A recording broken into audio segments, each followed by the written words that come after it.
Bien, buenas tardes, ¿cómo están? A nombre del Instituto José María Arguedas, que viene desarrollando acciones formativas dentro del campo educativo, con experiencias en algunos diplomados que seguramente algunos de ustedes han participado, veo algunos nombres conocidos que están permitiendo verdaderamente destacar en el trabajo educativo en sus propias instituciones, que lo venimos recogiendo en testimonios de maestros y de maestras en este proceso formativo.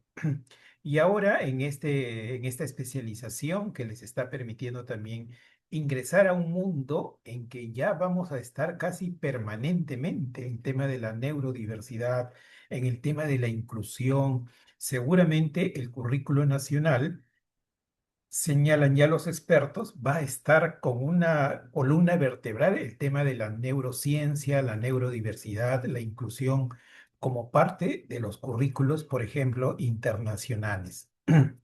Y para eso hemos convocado a la profesora Yané Martínez, especialista en estas temáticas, y también a la profesora Ángela Zúñiga, que nos va también a trabajar dentro de este proceso. Em, Solamente invitarlos a todos, a todas, para que tomen algunas notas, ideas precisas, puntuales. Claro, tienen el material, pero siempre algunas ideas pueden estar marcadas a través de un dibujo, una frase, una expresión, que ustedes tengan ahí su mapa conceptual o un mapa mental o algún organizador gráfico que luego le permita relacionar una clase con otra, y van a ver cómo eso les da ideas, por ejemplo, para poder plantear en su institución, para poder discutir pedagógicamente en su institución y para poder visualizar un mundo educativo diferente como lo que queremos tener ahora, ¿no? Entonces, yo dentro del proceso, quizás a Yanel le voy a pedir o hacer algunas preguntas o algunas reflexiones que permitan también profundizar algunas ideas que desde la escuela queremos también decir o aclarar. Bien, entonces, Janet, antes de iniciar su segunda sesión, nos va a hacer una síntesis de la sesión anterior, que había unas lecturas muy interesantes que hay que ir profundizando, poniéndonos metas, maestros, maestras, de leer un poquito más, porque la lectura y el conocimiento nos da un tipo de poder educativo. Y ese poder educativo lo utilizamos en nuestra escuela para mejorarla, para desarrollarla y de manera personal para seguir creciendo en este proceso. Bien, damos el paso entonces a Janet para que pueda empezar esta sesión.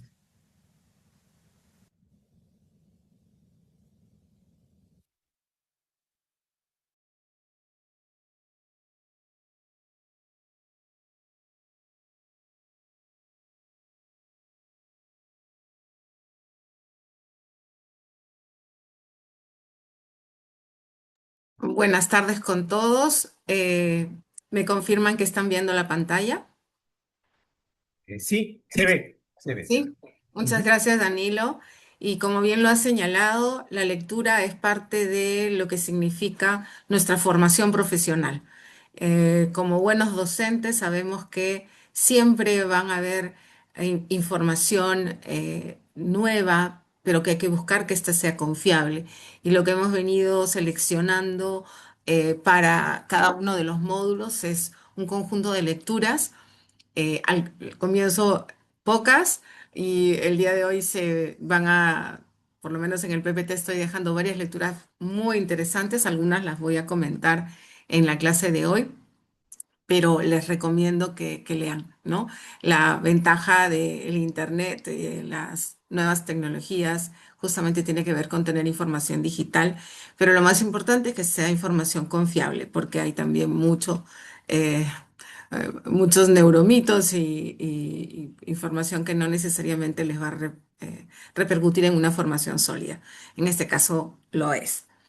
Bueno, y como bien me lo ha pedido Danilo, vamos a recordar algunos aspectos de la sesión anterior. ¿Sí? En el módulo uno estuvimos viendo este marco normativo de educación inclusiva y cómo en una línea de tiempo veíamos cómo evolucionaba el concepto de educación inclusiva hasta llegar al actual, que es un enfoque social de atención a la diversidad, en donde uno de los ejes principales es la eliminación de las barreras en el entorno para poder atender a todas las personas en su diversidad y lograr el pleno desarrollo de sus capacidades y talentos.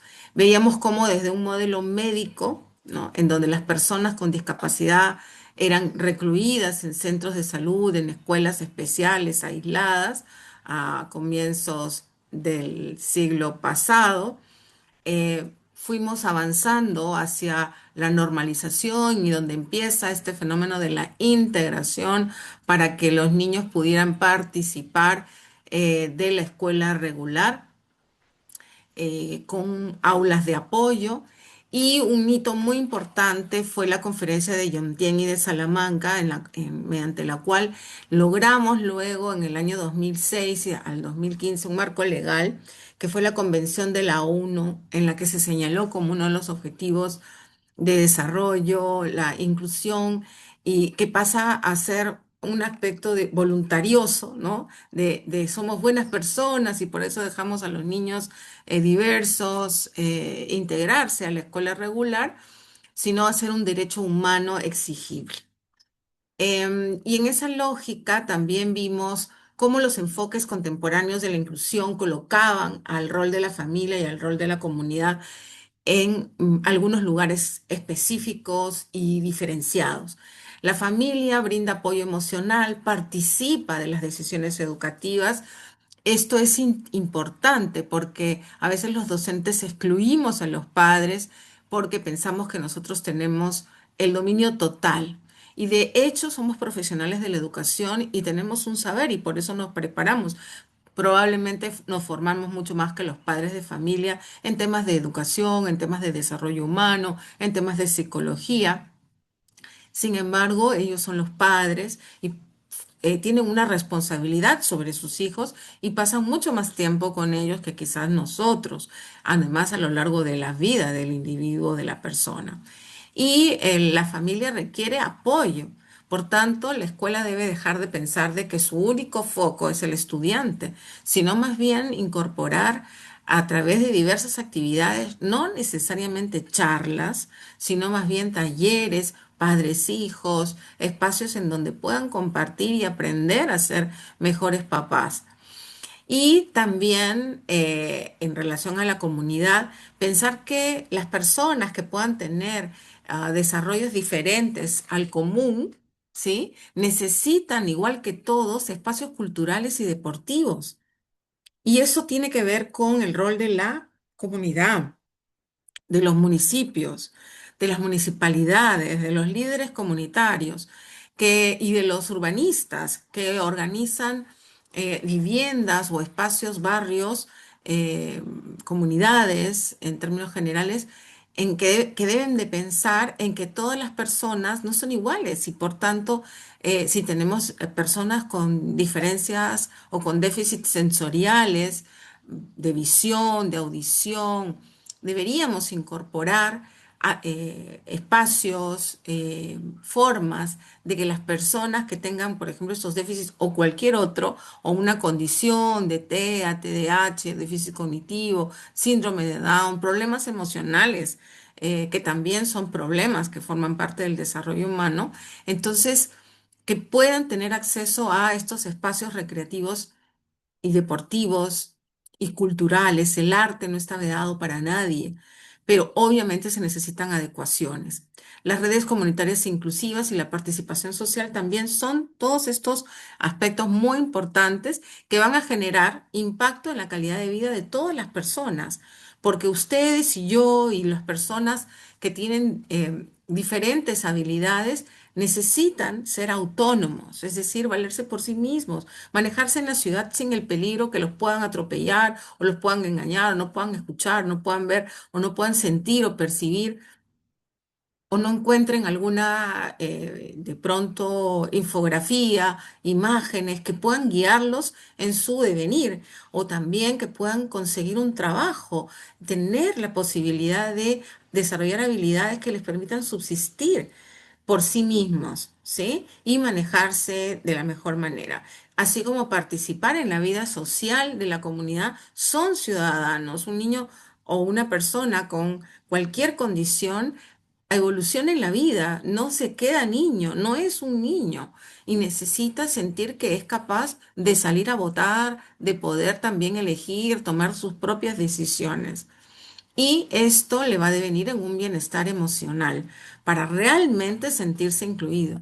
Ya las personas que aparentemente no tenemos mayor dificultad de repente, sí tenemos problemas emocionales, producto del estrés, producto de la incertidumbre, de los cambios políticos, económicos, que afectan la vida de las personas, ¿no? Los cambios en las familias, en fin. Entonces, eso nos genera estrés, nos genera mucha tensión. Las personas que tienen algunos déficits también requieren bienestar emocional y por tanto es importante esta calidad de vida.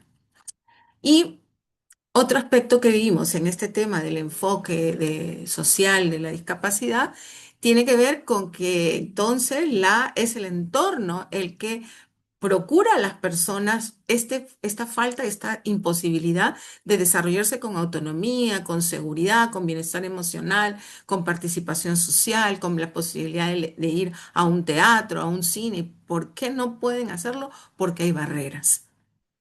Es el entorno lo que les impide desarrollarse.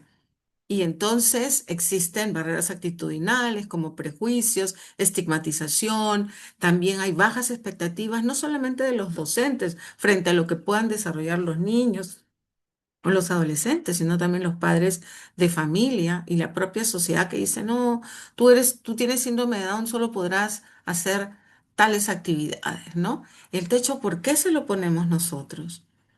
Las experiencias de inclusión real de personas que tienen habilidades diferentes son un éxito cuando hay esta posibilidad de que se les trate como personas capaces, que pueden aprender mucho más allá de lo que nosotros pensamos. La mayor confianza a veces la tiene la familia y la familia es a veces la autora, la artífice de que estos niños puedan florecer, estas personas puedan desarrollar todos sus talentos. ¿Por qué? Porque a veces la escuela no cree en ellos y se resiste porque los profesores dicen, no, no, no, no, no, no, no. ¿Sí? Hay barreras organizativas, normativas que excluyen a las personas, rigidez institucional en horarios, en espacios, en mobiliario. ¿Sí? Centrando los logros de aprendizaje en aquello esperado para todos y no valorando los logros que puedan tener cada persona. Por tanto, hay barreras pedagógicas. Los docentes hay mucho por hacer porque creemos que debemos enseñar a todos por igual, métodos homogéneos. No diferenciamos y la diferenciación nos exige mayor tiempo y trabajo, claro, pero es parte de lo que significa nuestra mirada a cada persona como un ser humano valioso en sí mismo. Imagínense que ustedes van y entonces al médico y el médico dice, ah, ¿a usted le duele el estómago? Ya, entonces tiene gastroenterocolitis, ¿no? Y le manda una medicina y no le pregunta más y no le observa más. Y usted le dice, no, no es que me duele el estómago solamente cuando, no sé, como algo picante, ¿no? Bueno, entonces, ¿no? Hay elementos de la individualidad de la persona que hacen que cualquier profesional varíe su perspectiva sobre nosotros, nos indique otra cosa distinta. Igual somos los profesores, observando a nuestros estudiantes cómo son, cómo se manifiestan, y entonces nosotros vamos a tener una perspectiva distinta para poder atender su potencialidad y su desarrollo. ¿Sí? Pero si pensamos que todos tienen que hacer la misma ficha, el mismo logro, en el mismo tiempo, en el mismo lugar, y yo solo tengo que cumplir mi programa, porque además me van a decir en la UGEL o en la dirección, lo que sea, sí, les van a decir si es que miran desde un punto homogéneo, pero si es que miran realmente la inclusión y usted lo sustenta frente a esa observación que le pueden hacer, no le van a decir absolutamente nada y le van a felicitar. Y más aún, más allá de la felicitación, va a lograr que ese niño florezca, que esa familia tenga más seguridad y más expectativa, mejor organización de sus vidas, ¿no? Y las evaluaciones, por tanto, a veces también en esta falta de diferenciación son rígidas, pues, ¿no? Todos el examen, todos el entrenado trabajo, la misma expresión o representación del pensamiento la pedimos para todos. Y el diseño universal de aprendizaje nos señala que no, que hay diferentes maneras de expresar lo que sabemos y los profesores tenemos que valorarlos. Y obvio, también a nivel de infraestructura y de colegio, también y de calle y de la ciudad, ¿no? Tenemos estas barreras físicas, ¿no? De acceso, infraestructura, que es inadecuada, la tecnología no al servicio de las personas. Fuera posible que nosotros vayamos y querramos ingresar al banco y no solamente pongamos nuestro DNI, sino que pudiéramos decir el DNI y el banco y la entrada del banco pudiera leer y decir, ah, pase, o que nos oriente por el oído para personas que no ven, ¿no? Y para personas que no escuchan, de pronto tener otras posibilidades para poder mirar o infografías o algo que se puedan guiar de lo que hay que hacer en un procedimiento administrativo. No está pensado para eso, ¿verdad? ¿No? Todos tenemos que saber leer, todos tenemos que ver, todos tenemos que escuchar igual, ¿no? La talla, nuestra talla también tiene que ser igual, y entonces el micro, los,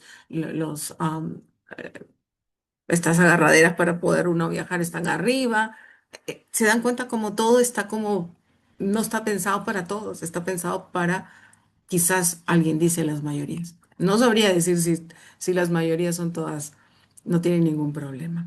Entonces vimos también que uno de los principios de la educación inclusiva es no solamente la equidad, que es darnos a todos lo que nos corresponde o de acuerdo a nuestras capacidades y habilidades, sino también la participación, ¿no? Ser parte de, sentirse parte de la escuela, sentirse parte de la comunidad, de la familia, y entender la diversidad como un valor, que eso tiene que ver con la justicia social, ¿no? Esto es un derecho.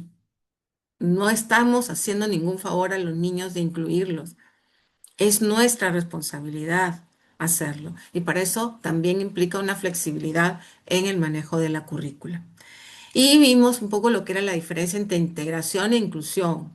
Y que a veces, a pesar de que decimos que estamos haciendo inclusión, probablemente estemos haciendo integración, ¿no?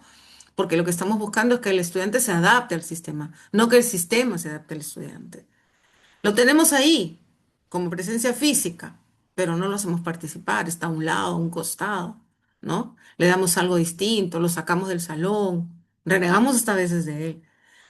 Le damos apoyos aislados y no la transformación de todo el aula. O de repente sí, ya varios han hecho inclusión entonces, porque todos los compañeros saben lo que le ocurre a determinados compañeros del salón y pueden tener entonces la atención de poder entender lo que sucede y ayudarlo, como ellos también necesitan ayuda. Y en la integración el enfoque es individual, mientras que en la inclusión el enfoque es colectivo y contextual.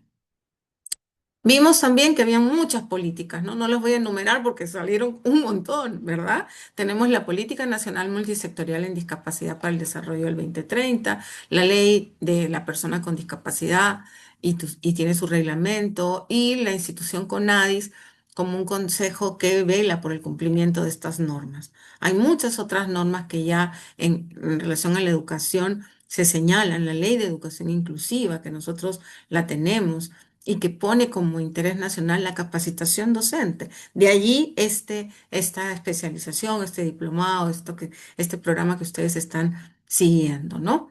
Y obviamente en el marco de la Ley General de Educación, que dice que la educación es un derecho fundamental que debe ser garantizado por el Estado, ¿no? Y que debe atender a toda la diversidad, no solamente a nivel de las habilidades, sino también social, cultural, de sus talentos, ¿sí? La Ley General de Educación señala como uno de sus principios la inclusión y la equidad en todos sus niveles. Entonces, esto hemos visto en el módulo uno y hoy vamos a mirar, a analizar un poco los fundamentos de la neurodiversidad, ¿no? Hemos hablado de la diversidad y qué será, cuál diferencia será, cuál diferencia habrá entre diversidad y neurodiversidad. ¿O qué le agrega o qué le añade la palabra neuro? A ver, ¿quién quisiera participar? Puede levantar la mano. Y si levanta la mano, le damos la palabra, ¿sí? ¿Qué significará neurodiversidad?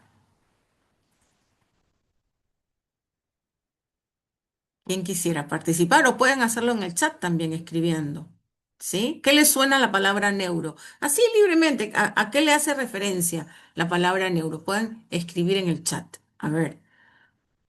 ¿Mm? Si no escriben o no levantan la mano, voy a pensar que están activos, han puesto su cámara nomás y como está grabado, no están aquí. A ver, ahí hay una persona que escribió Buenas algo. Ah, tardes. pues, sí, buenas. Buenas. Sí. ¿Quién es? Malena Velarde. Malena, Malena, te escuchamos. Bueno, la neurodiversidad más que nada se trata de que no todos los cerebros funcionan de la misma manera, ¿no? Mm, Y que hay diferencias, pues, por parte natural, más que mm, nada de la diversidad humana. mm, También, mm. más que nada estas diferencias, pues, incluyen lo que son las formas distintas de procesar lo que es el aprendizaje, el sentir, el comunicarse, Ujú, ¿no? ujú. Son diferentes, difer-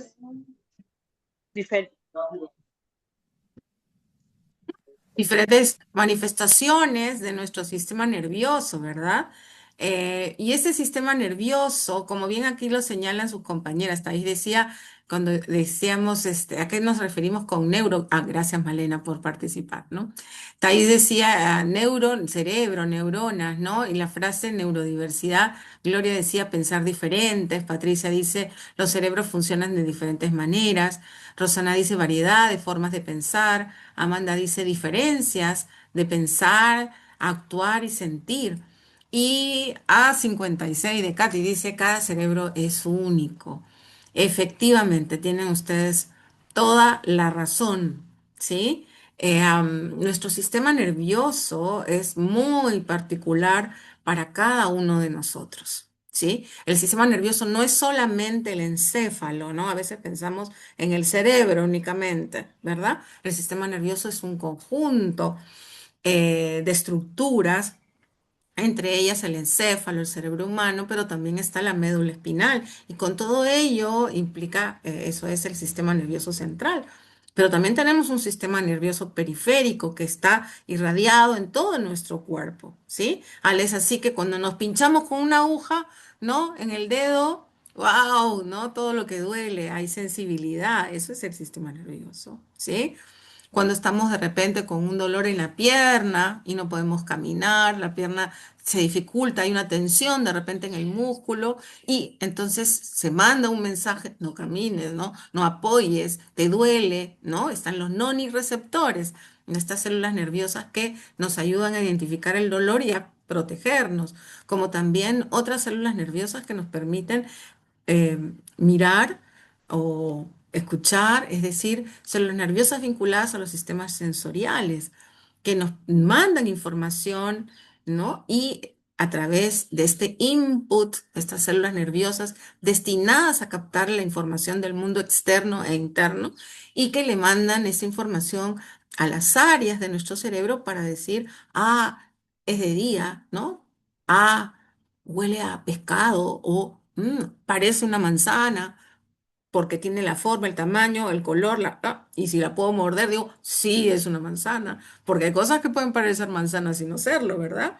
Eso es que la percepción nos puede engañar a nuestro cerebro.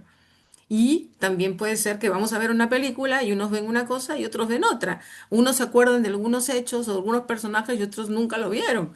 ¿Por qué? Porque la percepción es individual y se sienta sobre nuestras experiencias previas, ¿sí? Nuestras creencias, lo que sabemos, ¿sí? Entonces, si eso es así, obviamente podremos pensar diferente, podremos actuar diferente y eso será la normalidad.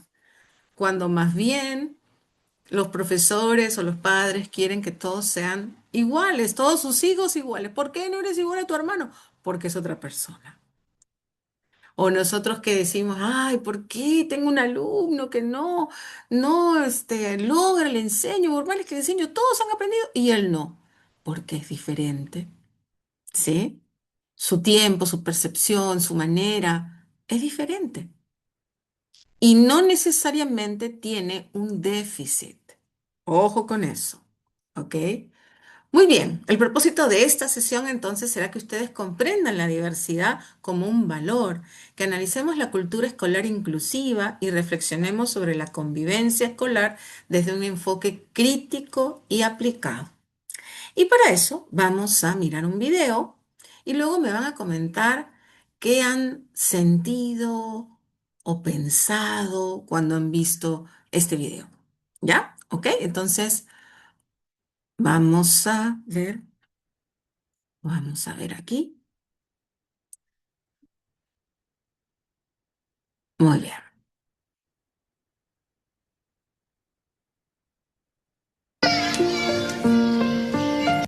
¿Se escucha el sonido?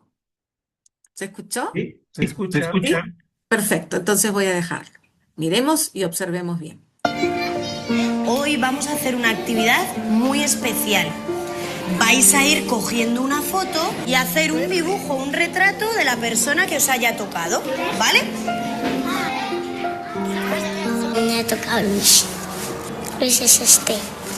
A Manuel. Yo quería que me tocara Juan, pero me ha tocado Gonzalo. Voy a dibujar a Sara con coletas, pues con dientes de colmillo. Yo voy a dibujar a Inés. Voy a dibujar a Enor, que es muy amigo mío.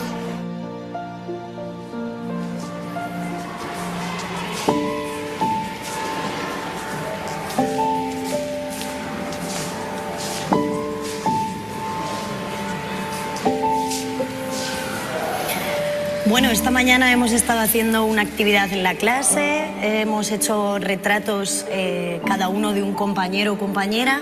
¿Podríais decir quién es Inés?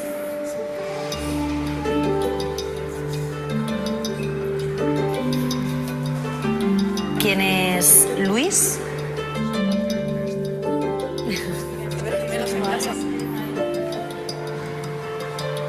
¿Y Enol? ¿Podríais decirme quién es Enol? Tengo localizados. Que podría ser cualquiera. Sí.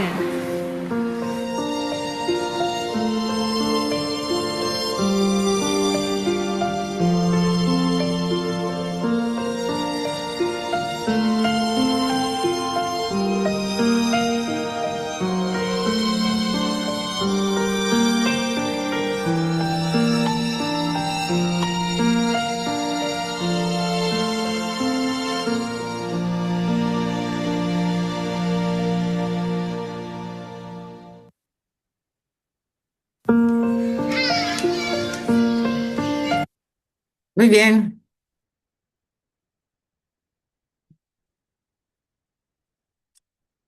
A ver, ¿quién quisiera comentar qué piensa, qué siente luego de ver este video? A ver si alguien quiere levantar la mano o escribir.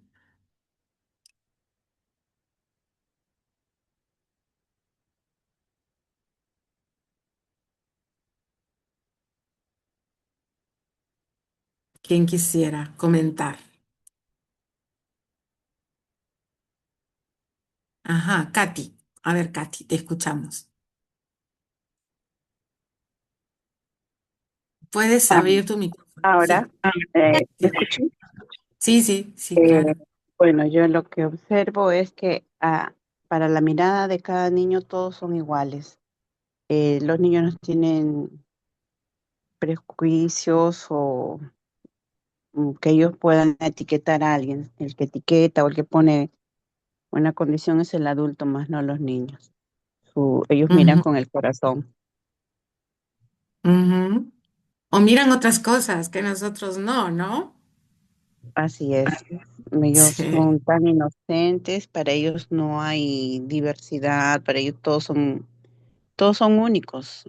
Y qué Ujú, hermosos dibujos porque le dan, ellos ven otras cualidades en sus amigos que a veces el adulto no ve. ujú. Así es. Y sin embargo, los niños sí pueden decir, oye, estás gordo, ¿no? O a la profesora decirle algo como, qué lindo tu polo, o a su compañero decir, oye, te salió algo en la cabeza o tienes algo en la cara. Ellos son detallistas, sí ven cosas, ¿sí? Y lo dicen con mucha naturalidad.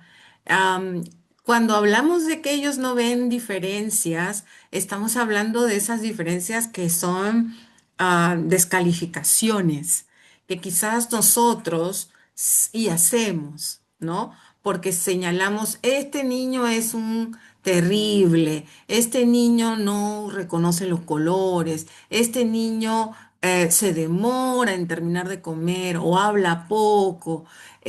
Vamos un poco señalando esos aspectos, ¿no? También señalamos cosas positivas de los niños, pero como que podemos clasificarlos o hablar de lo bien que hacen algunas cosas, lo mal que hacen otras cosas. Y los niños que son mucho más diferentes, como por ejemplo los niños con síndrome de Down, con TDAH, con TEA, que tienen particularidades, eh, sí, los niños pueden ver que su compañero puede ser distinto, pero lo quieren igual, ¿sí? Y pueden llegar a entender esa diferencia como parte de cualquier otra diferencia, ¿sí? Como que hoy me mandaron jugo a mí y a ti leche. Y eso es ya, los dos tenemos que beber, pero tuyo es leche, lo mío jugo. Sí pueden entender la diferencia, pero sin el prejuicio que nosotros le ponemos porque le ponemos la etiqueta de problema, ¿sí? Entonces, hay una frase clásica, ¿no? Que los profesores decimos, este niño es quien tiene problemas de aprendizaje, ¿no? Es el alumno el que tiene problemas de aprendizaje. Lo leía en un texto que se los estoy poniendo ahí con un enlace en Drive. Es un libro muy bueno de Roberto Oh, se me fue el apellido ahorita. No, ahorita lo encuentro. Eh, ¿Ustedes creen que realmente el problema está en el niño, en el alumno, en el estudiante? El niño tiene síndrome de Down, ¿es un problema? Digamos, digamos lo que pensamos, ¿no? Puede ser que lo consideremos como un problema. Porque yo quisiera que no tuviera ese problema para hablar, porque habla despacio, porque es un poquito torpe quizás en su, ¿no? Vamos viendo lo que no puede hacer. No nos damos cuenta de que, por ejemplo, es muy cariñoso, ¿no? Es una persona que le interesa jugar con otros, estar con otros, ser sociable, ¿sí? Que sí le interesan algunas actividades. Lo vemos como un problema. Uy, tiene síndrome de Down. Sí, es bien diferente, claro. Ni si nos toca un hijo que es muy alto, muy bajo, muy gordito, muy flaquito, siempre es porque lo estamos comparando con otros, ¿verdad? No es que así no debería ser más clarito, o debería tener más pelo, o debería tener, no sé, pesar más porque está muy flaquito. Nos comparamos con nosotros. De hecho, que nacer con una condición o un trastorno eh, va a generar una vida distinta, pero no imposible. Es imposible cuando nosotros decimos, no, estos no entran aquí. Claro. Imagínense que en su familia la norma sea solamente nacen niños con tez de este color, con la piel de este color y con tan peso. El que nace fuera de eso no entra a la familia. O qué problema, que nació más flaquito, que nació más oscurito, que nació más clarito. Sería ilógico, ¿verdad? Pero a veces hacemos eso cuando en las escuelas decimos, no, que entren los que no tienen problemas. ¿Mm? Es la escuela la que coloca ese nombre de problema, que señala eh, a la diferencia como un problema. Y lo asociamos al déficit, ¿sí? Yo tengo déficit visual, solo que me ha operado y ahora tengo una lente intraocular y puedo ahora ver sin lentes. Pero hasta hace no mucho, bueno, en diciembre del año pasado, yo usaba lentes, tenía un déficit visual. Ah, Janet, pero un déficit visual se pasa porque eres inteligente y total. Sí, pero habían cosas que yo no podía hacer. Yo no me podía meter al mar porque pues me sentía completamente insegura o a una piscina, me sentía completamente insegura porque no veía, veía borroso todo, ¿sí? Nadie me dijo, tú no entras porque tienes lentes, no. Pero me acuerdo de algunas personas que dicen, ya a ver, vamos a tomar la foto, pero sácate los lentes, Janet. ¿Por qué? ¿Por qué? ¿No? Entonces, no es el, el déficit que tengamos aquello que nos genera un problema, es cómo la sociedad responde a ese déficit que tenemos. ¿Cuántos de ustedes tienen déficit emocional, problemas emocionales, depresión, ansiedad o ataques de pánico propio del estrés de la vida de hoy? ¿Tendrían que estar vedados? No, ustedes no. ¿Mm? Entonces, tenemos que pensar, sí, alguien está hablando, me parece. Sí, Janet, yo.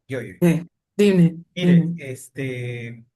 también está el otro factor de la formación inicial de los maestros, ¿no? Han sido épocas en las que este tema no era parte de, sino era una idea, podría ser, y solo se preparaba a los profesores de educación especial, ¿no? Entonces tenían esta Ujú, dificultad de poder formarse y muchos maestros estamos en este proceso, pero justamente estos programas, estos cursos ayudan a abrir el panorama como tú lo estás haciendo.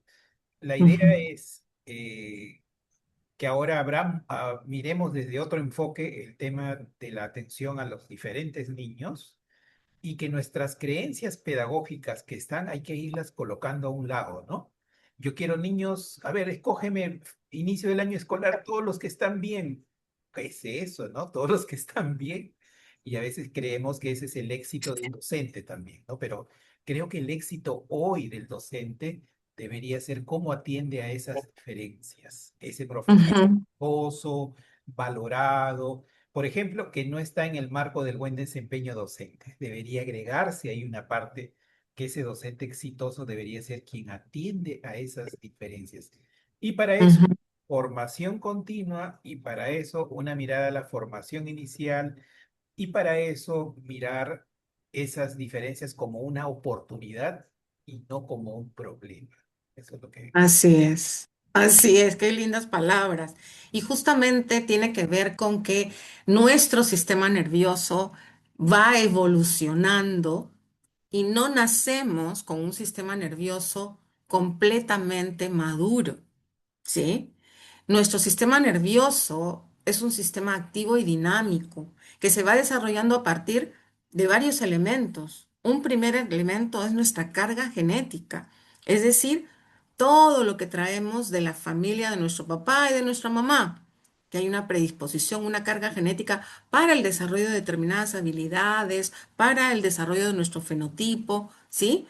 Hay una carga genética, pero hay un entorno físico y hay una crianza, ¿sí? Que también va a influir, que es parte de ese ambiente. Y por eso genética y ambiente son dos elementos que van a permitir que ese sistema nervioso, que es el responsable de que nos movamos, de que sintamos, de que percibamos el mundo, de que podamos hablar, de que podamos entender el mundo, de que podamos socializar, de que podamos sentir emociones. Las emociones tienen un origen biológico, son la expresión de equilibrio para poder entender o responder a las experiencias del mundo. Las emociones nos permiten expresar ese mundo interno que tenemos frente a lo que nos sucede, ¿sí? Y tienen origen biológico porque son parte del ser humano. Y obviamente también está todo este cuidado para el desarrollo de nuestro pensamiento. el lenguaje, las experiencias que nos dan, nos da ese entorno, nos va a ir generando capacidades y nuevos comportamientos.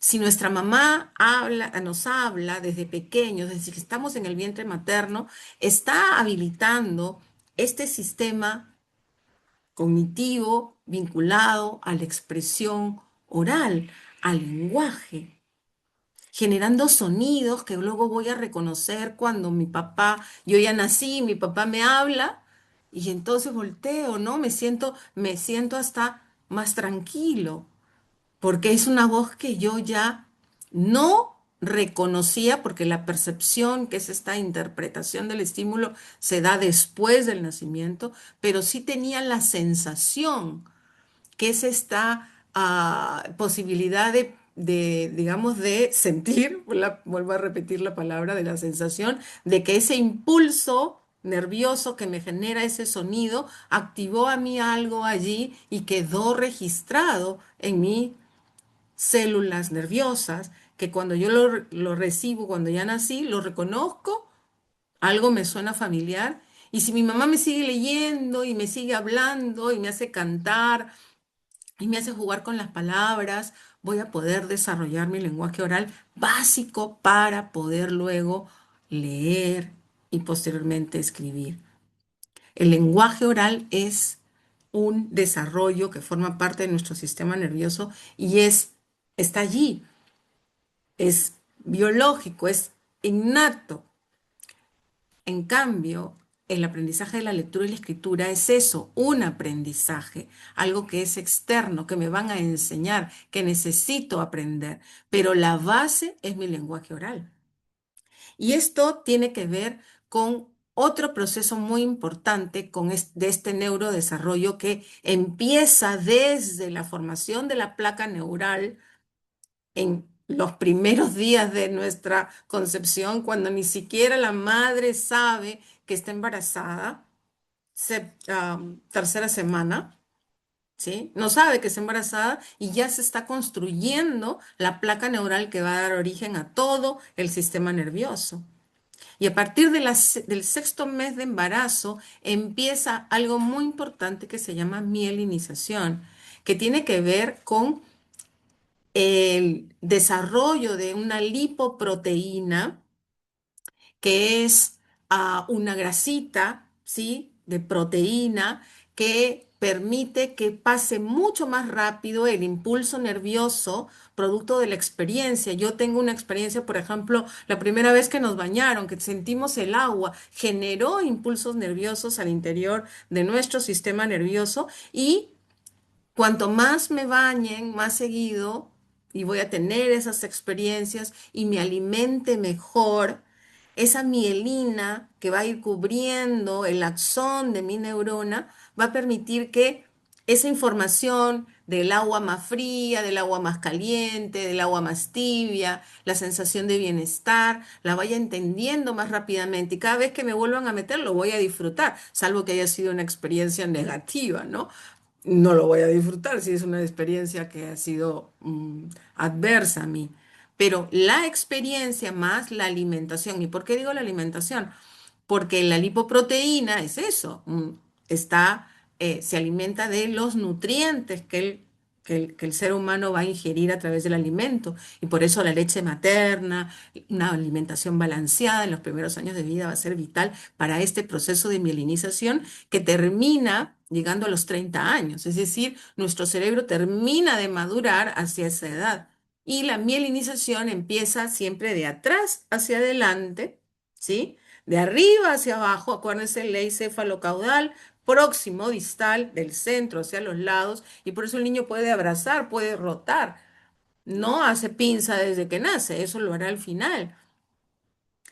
Y este proceso de mielinización es un proceso biológico inalterable. Yo no puedo hacer que se mielinice más rápido todo.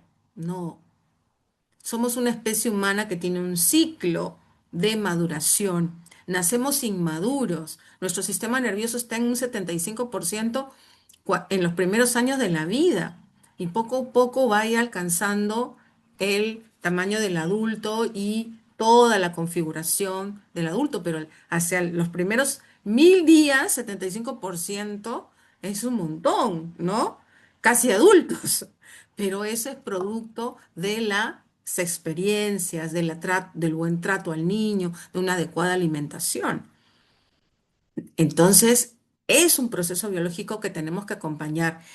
Y este proceso biológico se da a partir de una característica muy importante del cerebro que es su plasticidad, es decir, su posibilidad de cambiar. Y hay cambios que son independientes de la experiencia. Por ejemplo, los cambios en la maduración motora. Somos una especie humana bípeda, es decir, nos paramos en dos pies y caminamos. Eso, salvo que tengamos una lesión en nuestra médula espinal o en alguna estructura nerviosa, no caminamos, pero lo natural es que todos vamos a caminar, todos. No necesito estimular. ¿M? Entonces, a cuestionar que las madres llevan a sus niños arropados en la espalda y que no los van a dejar caminar es una falacia. ¿Sí? Que caminan más rápido los niños que están solitos. De hecho, obviamente el ambiente estimula, ¿no? Si lo pongo en un andador, no. Si lo pongo en un corralito, menos antes lo poníamos en eso, ¿no? Pero es su maduración lo que le va a permitir desarrollar motrizmente y por eso es que el desarrollo motor es un predictor del desarrollo cognitivo. Una alteración en el desarrollo motor podría hacer pensar que podría haber algún problema cognitivo a futuro. Y por eso es que en los primeros años de la vida se hace el control de crecimiento y desarrollo con peso, talla, el perímetro cefálico lo miden y algunos indicadores vinculados, entre otros, al aspecto motor, cuando llevamos al niño a que haga el control de peso y talla. Y las maestras tienen que saber mirar esa tarjeta, no es para pedirla y archivarla. Ah, ya me trajo el control de crecimiento y desarrollo. No, tengo que mirar. Levantó la cabeza cuando se esperaba, caminó cuando se esperaba, gateó, no sé, todas esas habilidades que se miden en los primeros años de la vida, que son bastantes, ¿no? Porque son los cambios más rápidos y vertiginosos en la vida de la persona. Pero hay otros cambios que dependen de la experiencia y que son cambios por el aprendizaje. Si la mamá enseña al niño, va a suceder. Y hay otros eh, aprendizajes que están asociados a los periodos sensibles, es decir, que están expectantes de la experiencia, ¿sí? Que si no se da la experiencia, no se produce. Y esto tiene que ver, por ejemplo, con la motricidad fina, con el lenguaje, ¿sí? Es muy importante entonces aquí mirar que a lo largo de la vida nosotros vamos a ir desarrollando el sistema nervioso a través de un proceso que se llama neurogénesis, que es este nacimiento de las neuronas y que éstas se van a ir modificando por la plasticidad que hemos señalado con el tiempo. Pero hay momentos, como ven aquí, que pasó a los 4 o 6 años. ¿Mm? ¿Disminuyeron las neuronas? ¿Qué pasó? ¿Se murieron? ¿Mm? Hay una programación genética que se llama poda neural, ¿sí? Poda neural que nos ayuda, justamente el cerebro se limpia a sí mismo, elimina aquellas conexiones, no mata neuronas, sino elimina conexiones que ya no necesita. Entre los 2 a 4 años, ¿no? Llegando a los 4 años, el niño es diferente. ¿No es cierto? Es mucho más independiente, tiene un lenguaje mucho más articulado, puede valerse por sí mismo en muchas cosas y por eso pueden aprender hábitos mucho más rápidamente y hay que hacerlo desde muy chiquito, desde los 2, a juntar sus juguetes, a meterlo en una caja. Y hacia los 4 años aprenden muchas más habilidades de cortesía, de trabajo de grupo, ¿no? De esperar su turno. Entonces, eso hace que vayan dejando algunas conexiones que antes eran necesarias. El niño sabía que tenía que llorar para que su mamá venga. Hoy sabe que puede hablar, puede levantar la mano. ¿Ven? Son otras conexiones. Esas otras ya dejan de lado. Y hacia los 14 años se produce una segunda poda neural porque es la etapa de la adolescencia. Las dos grandes oportunidades de la vida del ser humano para desarrollarse plenamente es en la primera infancia y en la adolescencia. Son épocas que necesitan profesionales capacitados, que conozcan lo que está pasando allá adentro. Que a veces nosotros decimos, ay, sí, qué lindo, está creciendo, ¿no? Como si creciera solo de tamaño o de peso, que hay que hacerlo que crezca en eso. Pero también están habiendo muchos cambios en su sistema nervioso. Y cuando hablábamos de este desarrollo, estos periodos sensibles, esta gráfica lo que nos muestra es cómo, si miran aquí, este es el nacimiento, ¿no? Donde dice birth, ¿no? Nacimiento, y miren lo que pasa en los primeros años de la vida. Eh, Acá estamos hablando de meses, ¿no? Hasta acá 12 es el primer año de la vida. La mayor parte de los periodos sensibles se activan en ese primer año de la vida. Miren lo fundamental que es. Y somos una especie que si nos dejan solos, morimos. Salvo los seres humanos que han crecido desde muy chiquitos al lado de animales, no se murieron, pero adoptaron todas las actitudes, las habilidades de la especie que los acogió, los niños lobo, por ejemplo, ¿no? Y ya no pueden hablar como las personas, porque estos primeros meses de vida son claves. Entonces hay que hablarle, hay que cargarlo, hay que acogerlo, hay que darle cariño, ¿no? Hay que estimular su visión, porque todo eso significa posteriores desarrollos. Y con eso no estoy diciendo sobreestimulación. Ay, bueno, como es entonces el primer año de vida le pongo todos los juguetes ahí para que... No, gradualmente, justo por la gran sensibilidad de ese primer año de la vida, es que tenemos que tener cuidado con la calidad y la cantidad de estímulos. ¿Sí? Las profesoras que trabajan con niños pequeños deben ser expertas, especialistas, para que puedan realmente actuar como corresponde en esos primeros años de la vida. Y cuando hablamos del desarrollo integral, estamos hablando de una serie de dimensiones que están organizadas así para comprenderlas, pero en realidad funcionan como un todo. Cuando un niño empieza a hablar y desarrolla esta parte cognitiva de su pensamiento, no es solamente articular palabras, que tiene que ver con el aspecto motor, sino también está expresando lo que está viendo, lo que está experimentando emocionalmente. Cuando ve a su papá y dice papá, papá, papá, y la papá se sonríe y el niño es un reforzador de que, entonces no le gusta que le diga papá y le dice papá, papá, papá. En realidad no le está diciendo papá, un niño de 8 meses está haciendo ecolalia, ¿no? Pero se refuerza con el hecho de que el papá ay, me dijo papá, ay, qué lindo, y le da un reforzamiento tal que hace que ese lenguaje se repita, vuelva y suceda, y entonces es un todo. Nuestras actividades, las actividades que hacemos con los niños, apuntan al todo. Claro, como docentes evaluamos algunos aspectos para poder hacer foco, pero en realidad sabemos que toda experiencia va y debe estimular todas estas dimensiones del desarrollo porque nos van a dar la posibilidad de apreciar signos tempranos de alerta, ¿sí? Entonces, las diferencias que podamos ver pueden ser en la dimensión cognitiva, en la dimensión emocional, social. Este niño no quiere estar con nadie. ¿Por qué? Está bien que nosotros tengamos eso. También mirarlo de que sí le gusta. No le gusta estar con nadie, pero le gusta mucho su frazadita y con eso se siente seguro. Tiene ese apoyo emocional. ¿Sí? Eh, esa frazadita es suave porque cuando le damos una frazadita muy áspera no la quiere. Tiene entonces algunas preferencias en su percepción sensorial a través del tacto. Entonces, vamos viendo qué hace, cómo camina, cómo se mueve, el aspecto motor y también lo moral, reflexivo y espiritual, que forman parte de estas dimensiones del desarrollo. Y como hablamos de la plasticidad y de este desarrollo, en todos esos aspectos hay 5 áreas, 5 factores que han sido ya estudiados por la neurociencia y que señalan que tienen una gran influencia en el desarrollo del niño pequeño. El sueño. Esos papás que hacen que los niños los esperen hasta la alta hora de la madrugada, no los dejan dormir porque llegan tarde, pues lleguen más temprano, señor, pero tengo que trabajar, pero su niño lo necesita, señor.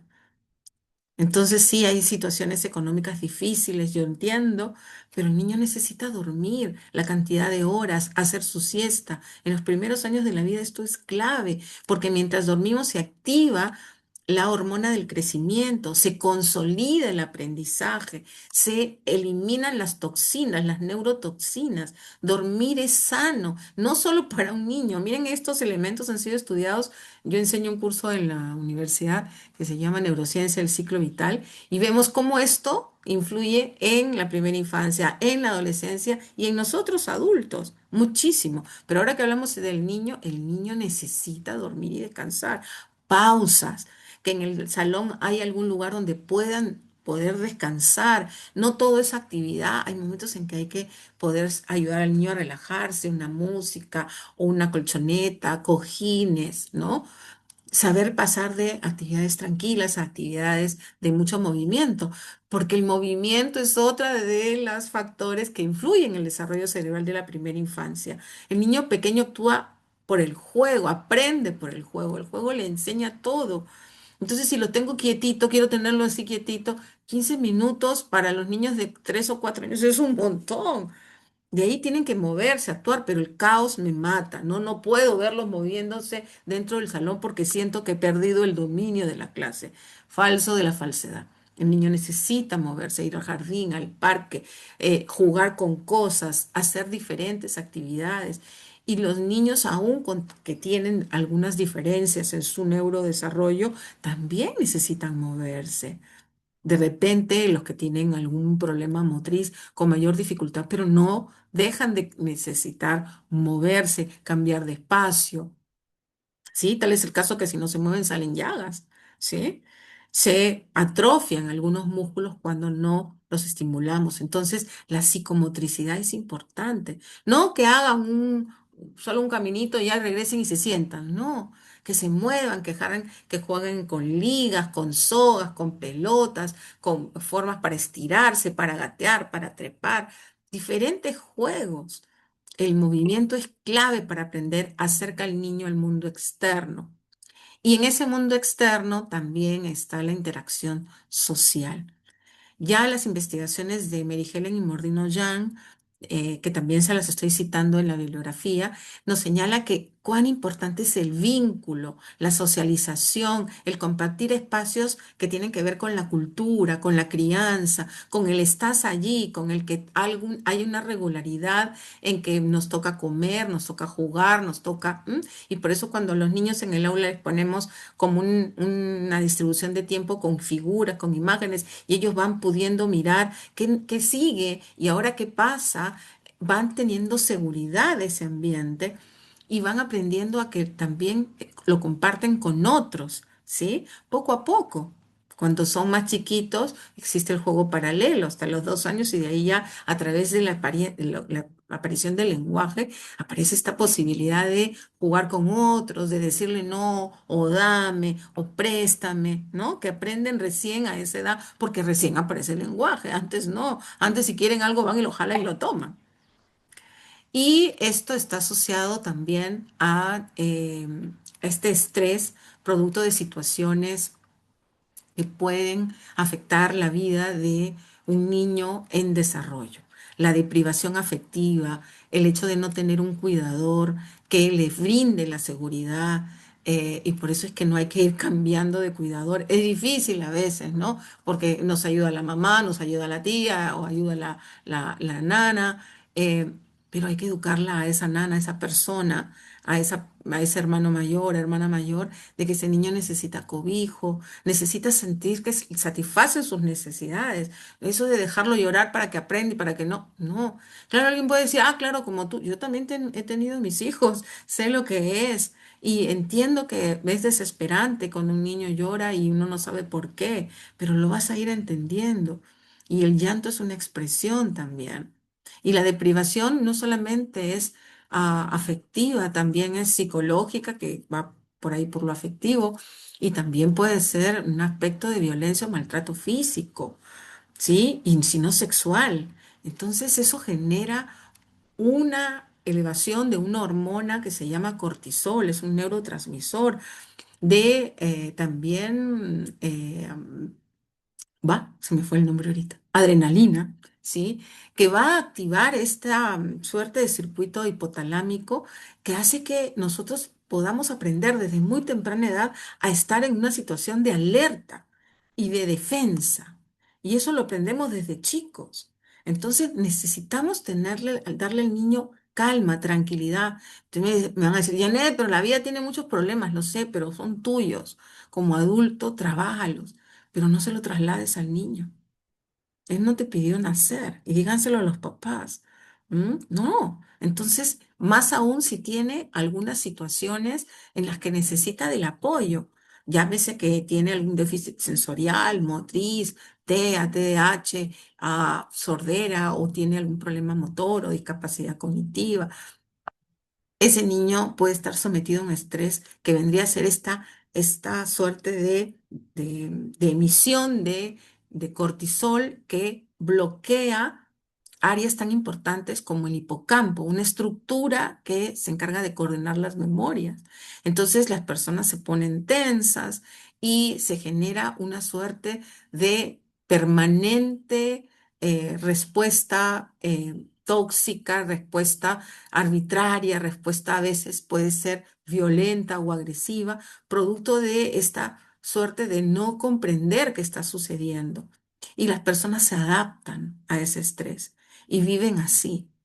Entonces, cuando llega a tu aula un niño que grita, por ejemplo, eso no es de él, eso lo ha aprendido, ¿sí? Pero entonces, ¿qué hago? No le grites, pues. No le puedes seguir dando ese mismo estímulo. El afecto, el cariño, siempre va a ser muy importante, la cercanía.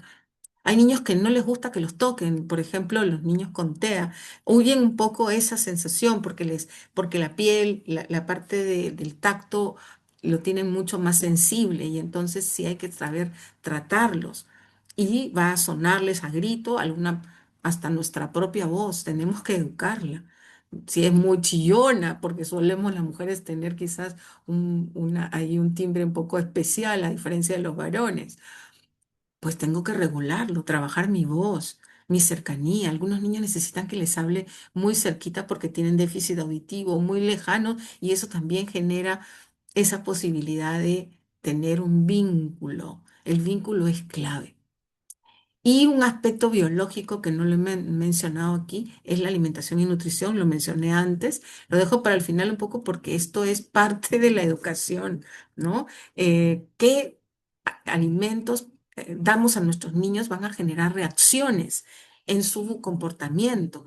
La mayor cantidad de azúcar, ¿sí? En sangre también genera reacciones en las personas, actitudes de más sueño. Por ejemplo, uno dice, no, más actividad, no, más sueño. El que sabe que tiene la glucosa alta le da sueño. No es que está más activo. Cuando baja mucho la glucosa, ahí sí, también tenemos esa poca posibilidad de concentrarnos y de dormir, ¿sí? Cuando se eleva mucho la glucosa también. Todo lo que es en extremo, vale. Entonces, una alimentación que aprendan los niños a tener, ¿no? Más rápido es claro darles cualquier cosa procesada, que lleven la fruta, las verduras, los niños aprenden a comer, a llevar en sus loncheras apio picado, palitos de zanahoria. Son cosas que se aprenden. La educación alimentaria es parte de lo que tenemos que hacer desde la primera infancia y a las mamás también. Algo muy importante es que esta nutrición va a generar también en el niño una sensación de bienestar y esa alimentación va a afectar ese sistema nervioso en desarrollo.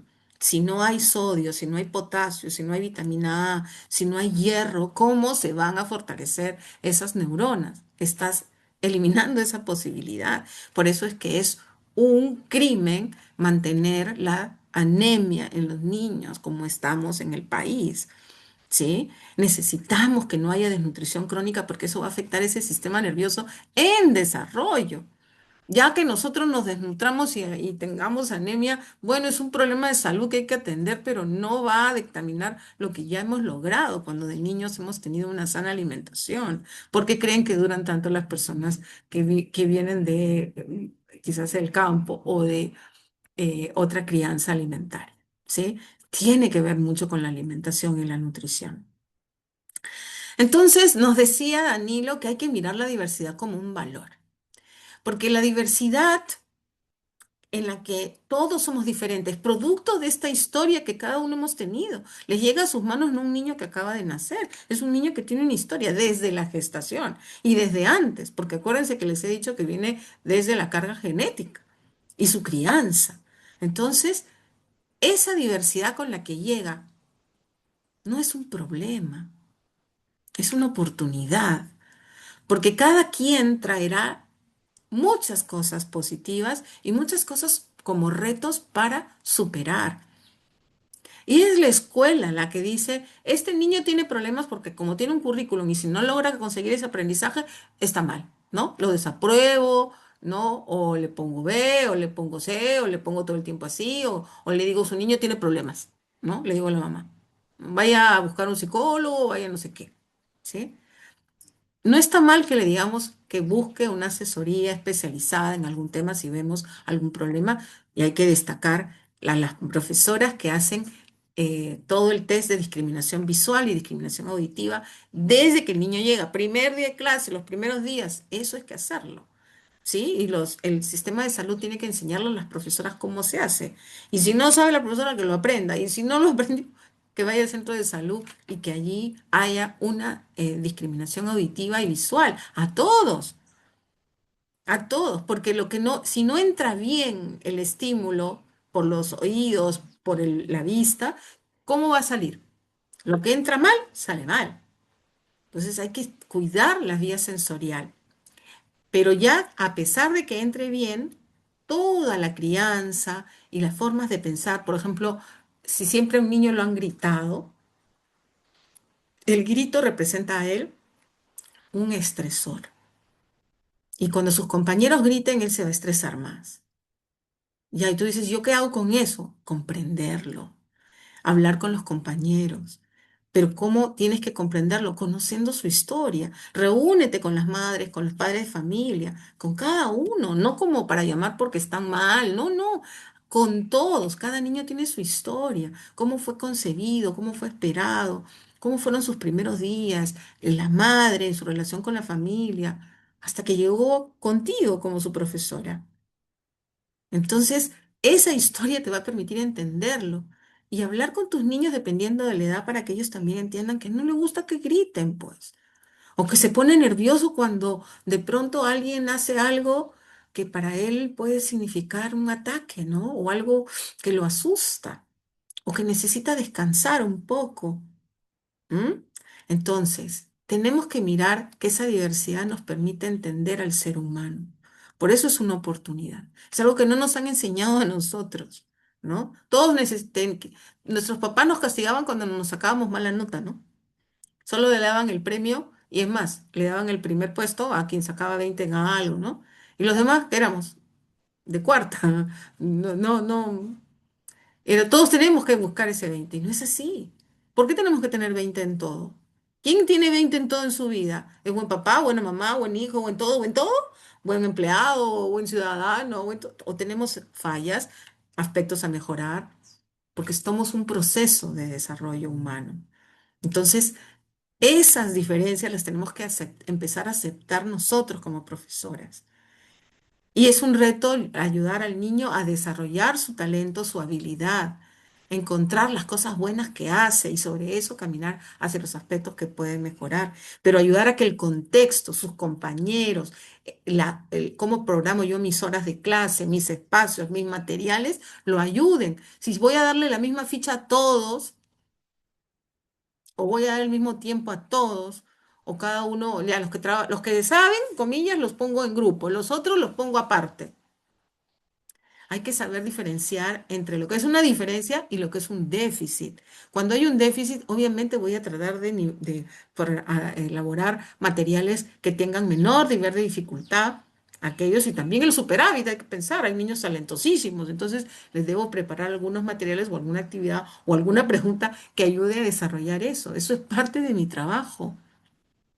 Eso no es una excepcionalidad, profesoras.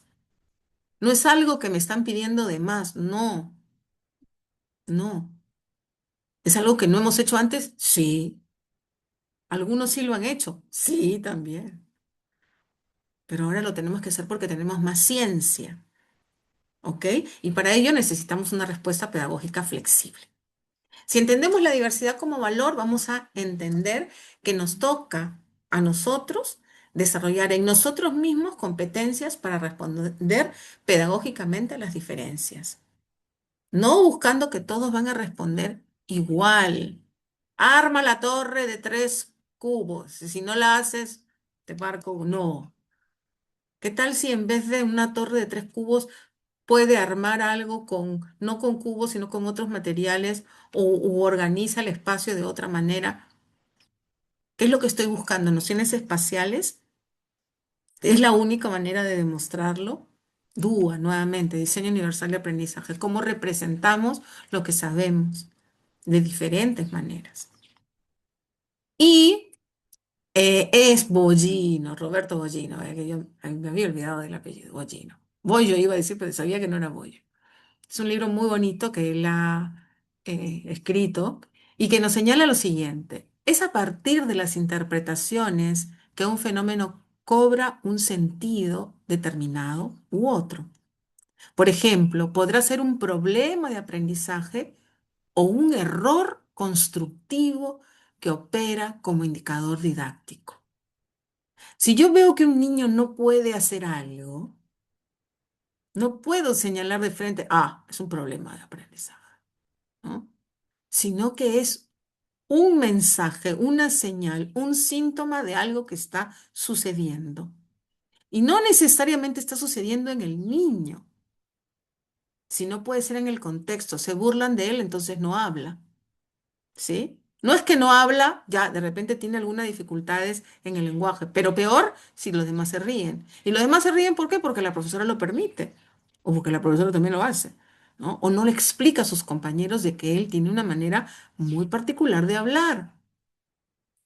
Y podemos todos hablar diferente. Y a ver cómo habla María, y cómo habla Juan, y cómo habla un perro. No, los perros no hablan, ¿qué hacen? Ladran, pero tú los entiendes, sí. ¿Cómo? A ver, los que tienen mascotas dirán, ¿sí?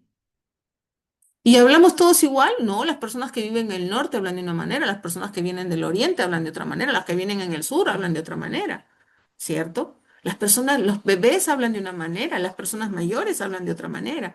Todos hablamos diferente. Ya, Juan, que tiene síndrome de Down, habla diferente. Ya, María, que no le gusta hablar, sí, no le gusta, o habla bajito. Entonces hay que acercarnos a ella para que nos hable al oído, ¿sí? Y le vamos a dar la confianza para que pueda hablar. Entonces, no veamos las situaciones en las que efectivamente hay formas diferentes de manifestar un desarrollo como un problema, sino como una posibilidad de poder interpretar ese fenómeno así, como uno, a ver, ¿qué hago yo frente a esto? Mi trabajo como profesora es desarrollar sus talentos, los que tenga, de descubrirlos, de ayudarlos a transitar. Algunos lograrán hacer eso en poco tiempo, otros en más tiempo. Mi trabajo es acompañar ese desarrollo. Mi trabajo no es decir, no lo logró, sí lo logró, no lo logró, sí lo logró. No, es acompañar ese desarrollo y decir a los papás, estamos en proceso, ya llegará. Ayúdenme ustedes con esto, hagan ustedes aquello. Yo haré esto, sus compañeros harán así. ¿Sí? Y entonces, aquí entramos a otro concepto importante que es cómo la cultura de la institución va a poder hacer entender que la variabilidad que existe es natural porque todos aprendemos distinto. Pero en una cultura inclusiva lo que hacemos es compartir valores. Ese es un valor, entender que todos aprendemos distinto. Prácticas inclusivas donde algunos niños efectivamente podrán ser recibidos efusivamente y otros no tanto porque no les gusta que los toquen, ¿sí? Donde algunos les tendré que poner una carita feliz para recibirlo porque de esa manera entiende algo que otros de repente es yo con mi gran sonrisa y el que el niño con TEA usa histogramas, ¿no? Pictogramas, perdón. Entonces, hacer un trabajo colaborativo con la familia, con el equipo docente, los directivos y el personal de la institución y la comunidad será parte de una cultura inclusiva. Dejar los timbres, porque eso genera mucho ruido para los niños que tienen TEA. Armar un espacio para el sector de la calma, para los niños también que requieren tranquilidad, ¿sí? Poder tener actividades en grupos diferentes, codocencia con algún profesor o profesora de otra aula, intercambiar niños, ¿sí? Eso ayuda. Eso es una cultura inclusiva. Y ahora les pido que si ustedes han vivido o han conocido alguna práctica inclusiva real, que donde ustedes hayan observado, vivenciado estas prácticas de atender a los niños con respeto a sus diferencias. Cuéntenme, a ver, ¿quién quisiera contar? Algo positivo, ¿sí? Janet, yo te cuento Sí. una experiencia que hemos hecho con un grupo de un diplomado. Ujú, Por ejemplo, en el Día de la Madre, ujú. en los números artísticos, comúnmente son pues los que cantan bien, los que bailan bien, los que recitan bien, Sí. pero una maestra de este diplomado, de un diplomado anterior, Ujú. que su niño que tenía una dificultad para hablar, para comunicarse, fuera acompañado de otro compañerito para que lea el poema que le había dedicado, que le había escrito a su mamá. Ella cuenta en su experiencia de que los profesores un poco dudaban, ¿no? Pero si él no habla, ¿cómo? Pero otro niño le va a comunicar lo que él ha escrito, ¿no? Y lo incluyeron en el número con oposición y con miedo, ¿no? Entonces Ujú. empezó el niño, ella cuenta la narrativa de la maestra, empezó y le tocó al niño. Cuando mencionaron porque es conocido en el colegio, todos dijeron, los niños, oh, ¿no? Admirados de que su compañerito, que no se expresa bien, va a dedicar un poema a su mamá. Y subió con el compañero, la mamá estaba allí, el niño, compañerito, leyó y el niño miraba como con una sonrisa de su compañero y miraba a su mamá.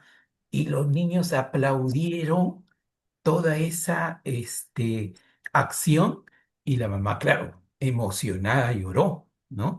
Oh, Y, y los padres y todos los demás aplaudieron a ese niño y luego ella le preguntó a la mamá, pues la saludó a la mamá y nunca pensé que mi hijo podría haber estado ahí en ese escenario. Yo no lo claro. imaginaba, dice, yo no lo imaginaba, pero gracias, profesora, ¿no? Agradeció y sus compañeros bajó, lo abrazaron a su compañerito. Y miren Ujú. cómo generó algo que no querían y que sí querían, pero esta maestra dijo, no, tiene que participar. Y bueno, ella siente que ese es un acto de, digamos, de inclusión que debería ser una práctica común en la escuela Claro, y ya de romper ese paradigma que solo los buenos actúan para la actuación, ¿no?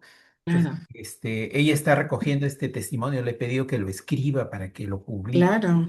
pero hay esta situación, por ejemplo, de una práctica inclusiva. Muy interesante, Danilo, porque ahí has dicho varias cosas que son parte de nuestra representación mental, ¿no?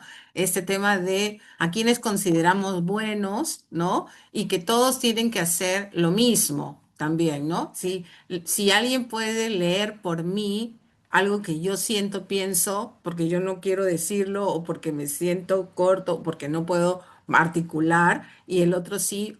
¿Por qué no? ¿O por qué no puedo yo pensar de que una actuación es solamente lo típico que hacemos, ¿no? También una exhibición de dibujo, de pinturas o de filmaciones, ahora que tenemos la posibilidad de la tecnología, de cosas que hacen los niños y que dicen espontáneamente y la maestra pueda mostrarlo. Entonces, hay cosas tan interesantes que ustedes, que gracias Danilo por ese ejemplo, porque es como una actividad que tan cotidiana, ¿no? Las actuaciones, ¿no? Sí, Eh, muy sí, buenas cuéntame, tardes. Sí, soy la cuéntanos. maestra Clara. Si me permite participar. Claro que El sí, doctor, Clara. el doctor Danilo me trae esto, bueno, a una experiencia que pasó el día jueves. Lo que pasa es que mi colegio estaba de aniversario, entonces hemos tenido concurso de declamación poética y también de fonomímica. Entonces, pero ya yo desde marzo, porque la vez pasada también participé y le dije que tenía varias estudiantes con diversas características en mi aula. Entonces, en ese enfoque, ¿no? Yo dije acá, toda mi aula va a participar. Y en eso, viene una colega y me dice, pero vas a poder, mira, yo lo voy a intentar. Si puedo o no, en el proceso se verá. En las horas de arte, de personal, de comunicación, preparé un fonomímico pensando en todos mis estudiantes, una representación en realidad de la canción Solo le pido a Dios. Entonces, dos de ellos cantaban, un grupo representaba lo que era la guerra, otro salió de monstruo, otro el dolor, los inmigrantes que van de un lugar a otro y participaban, o sea, el jurado, el jueves que sucedió eso, vino y me dijo, ¿sabe qué, profesora? Nos ha dado una lección de cómo incluir a todos. Mi niña con síndrome de Down, ella se sentó en un grupo de niñas pequeñas también, porque tengo 30 estudiantes, y aplaudía, pero con el alma, ¿no? La canción. Un niño que era autista era el monstruo, que salía por aquí, por allá, ¿no? Otros dos niños representaban, bueno, pues al futuro con sus libros que enfrentaban a la guerra y al final se rasgaron la vestidura que era de papel craft y se quedaron sacando un cartelito que si eran la tristeza era la felicidad, si era el dolor, bueno, la generosidad y todo eso, ¿no? Entonces todos participaron y y obviamente, ¿no? Al final, cuando de esta manera ganamos en el concurso, hoy los chiquitos estaban muy, muy felices. A los más, a los que tenían TDAH e hiperactividad, ellos estaban en la guerra dándole ahí, ¿no? Actuando y todo eso. Entonces, he visto, ¿no? Que hay muchas formas de que nosotros podemos hacer que incluyan todos, porque como dice el doctor Daniel, es muy fácil, ¿no? Ellos tienen talento, los saco a ellos y punto. ¿Y el resto qué? O sea, solamente va a observar. No, hay, inclusive en el concurso de poesía, como ellos son quinto gradito, le dije, vamos chicos, ustedes pueden. Tal vez el que representó al aula obviamente fue un niño que se aprendió las 8 estrofas, qué sé yo, pero los otros que tenían sus limitaciones en algunas, en hablar, qué sé yo, ya pues una estrofa cada uno. Eh, es mucho, uno de mis alumnos, es demasiado, me decía, ¿no? Uno de mis alumnos que tiene autismo moderado, es demasiado. Un verso, lo vas a decir un verso, y se aprendió un verso. O sea, yo estaba en las nubes, porque para mí eso ha sido un avance y la verdad me sentí Claro, muy, muy contenta con eso, ¿no? Eso lindo. quería compartir. ¿Cómo te llamas? Yo soy Clara Sánchez, soy maestra de primaria de Clara, quinto grado. Sí. Clarita. Qué Ujú. linda experiencia, igual a la de Danilo. Eh, y tu ejemplo y el ejemplo que dio la profesora sobre lo que conversó Danilo, eh, sea algo que mm, se irradie en todo tu colegio, ¿sí? Y que no sean acciones aisladas, sino que vayas sembrando esta forma de demostrarle a tus compañeros que esa es la manera de entender la diversidad, porque la satisfacción que tiene el niño es un impulso para seguir avanzando. Hoy te dijo una línea, una rima, un par de palabras, mañana te dirá una oración, después te dirá un párrafo, después te dirá un texto, ¿no? Y habremos descubierto de repente a un poeta, ¿no? Entonces, ¿cuántos talentos podemos desarrollar si entendemos que no todos tienen que hacer exactamente lo mismo, ¿sí? Y que todo esfuerzo es valioso. Eso también es importante. No es por pena, no es porque, ay, bueno, aunque se haga eso. No, sino que son sus talentos expuestos en el momento que necesiten. Y bueno, las actuaciones siempre terminan siendo situaciones un poco tensas para los niños que están ahí, que la mamá le toma la foto, a veces ni la mamá ve, se pierde todo por estar tomando la foto, ¿no? Y eso es también algo que deberíamos trabajar con los papás, nosotros mismos, ¿no? Que a veces vamos a un espectáculo y paramos tomando fotos y no vemos, y por donde pasa la información no es por una imagen, sino es por la experiencia sensorial de lo que estás viendo. O cuando viajamos, ¿no? O vamos a un lugar bonito, tenemos que tomarnos fotos con todo el mundo, con todo.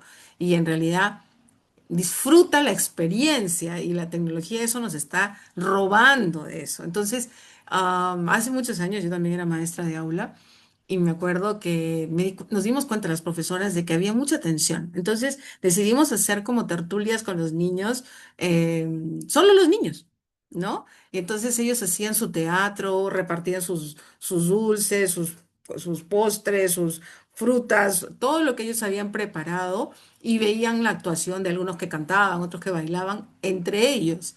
Entonces eran niños de 3, de 4, de 5 y solo eran entre ellos. Los papás decían, yo quiero ver. Y dijimos, ya, lo vamos a filmar. Y entonces teníamos a un compañero que filmaba a todo y no podían creer la soltura con que hacían las cosas. Porque es distinto cuando el niño está haciendo, participando de una actuación donde no tiene la mamá que, ay, mira, ¿no? Y le genera la atención o el público, pues hay un montón de gente que te está mirando, ¿no? En este caso era un patio, un pequeño altillo y ahí se subían los niños y hacían teatro, por ejemplo, de cuentos que ya se sabían de memoria. No había que ensayar y aprenderse el texto porque eran cuentos que ya se sabían. Entonces, miren que hay que ir encontrando técnicas y estrategias que hacen que fluya mejor una participación en los niños. Entonces, gracias por esos testimonios que nos hacen ver que también otro elemento clave es la convivencia. El sentirse parte, les decía, ser inclusivo tiene que ver con la participación y la pertenencia. Y esto tiene que ver con que todos tenemos el mismo derecho a ser o a ser parte de las experiencias educativas de aprendizaje de acuerdo a nuestras posibilidades, de acuerdo a nuestros talentos, y es la docente la que los va a descubrir. Hay que prevenir la exclusión y la violencia, justamente como el video con el que empezamos, ¿no? Los niños se abrazan, no dicen, ah, este tiene Down, pobrecito, lo abrazo. No, es su compañero.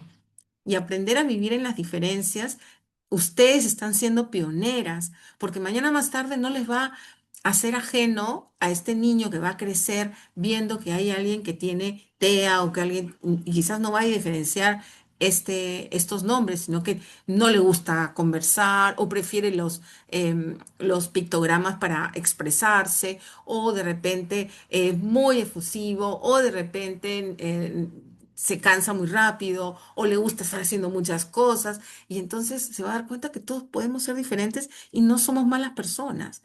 Y podemos tener también habilidades para trabajar, para desempeñarnos en la sociedad, en un mundo que respete a los otros y no los segregue, ¿sí? Entonces, las relaciones positivas y la participación activa van a ayudar a que se perciba de mejor manera la inclusión. Vamos a un casito, ¿sí? A un niño se le asigna un espacio distinto en el aula porque no aprende al mismo ritmo, dice la profesora. ¿Qué barreras se identifican ahí? ¿Qué harían desde una cultura inclusiva? A ver, ¿quién quisiera participar?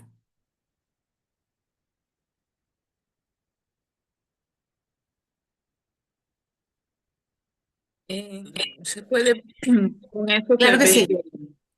disculpen, Miss, con eso se puede ver que el niño se le está aislando, no se le está integrando con los demás compañeros, Ujú, cuando lo que desea es la integración, ¿no? A veces, bueno, yo no tengo un niño Down, pero en el aula de 5 años sí hay un niño. Bueno, él no le gusta estar mucho dentro del aula, se escapa constantemente, pero lo que sí he observado que a él le gusta mucho dibujar. Siempre anda con plumones y en el patio, como es de losetas blancas, siempre se pone a ujú, dibujar. Le encanta dibujar flores, le ujú, encanta, según él, hace su arco iris y son ujú. así líneas todas inclinadas. Y pero los demás niños no, no lo aíslan, al contrario, como es bien amoroso, le gusta abrazar, y también le gusta que lo abracen, pero no mucho. O sea, usted le da un abrazo y él se siente contento, pero de ahí ya quiere que lo suelten porque él quiere seguir corriendo, quiere seguir dibujando. Y incluso los niños de 3 y 4 años también lo buscan para jugar, porque le gusta jugar, pero no habla, o sea, solamente emite sonidos. No habla, no le gusta estar sentado. Cuando se pone a dibujar, Ujú, se echa en el patio, se echa en ujú, el piso y ujú, ahí se pone a dibujar. Y como le digo, es un niño que los demás niños lo quieren, por lo que es amoroso, por lo que es juguetón, ¿no? Es un ujú. niño que se hace querer, se hace querer. Qué No lindo. realiza las mismas actividades que sus compañeros, pero dentro de lo que puede, la Miss trata de que el niño se integre, ¿no? Aunque sabe que no va a ir a la misma par que sus demás compañeros, pero al menos ahí está intentando. Ujú. ¿Cuál es tu nombre? Victoria Almeida. Victoria, muchas gracias Victoria por tu testimonio y por el ejemplo que has puesto. Y uno de los resultados de las investigaciones científicas respecto a los temas de inclusión es que se ha visto muchísimo más progreso en los niños que tienen alguna dificultad que si estuvieran mm, en ambientes donde solo están personas que tienen de repente sus mismas dificultades. Pero adicional a ello, otro resultado es que el desempeño académico de los demás niños superó a aulas en donde no hay niños con esas diferencias. ¿Y eso por qué? Porque hay esa sensación de colaboración, una disposición de enseñar. Y todos los maestros sabemos que cuando más enseñamos, más aprendemos, ¿verdad?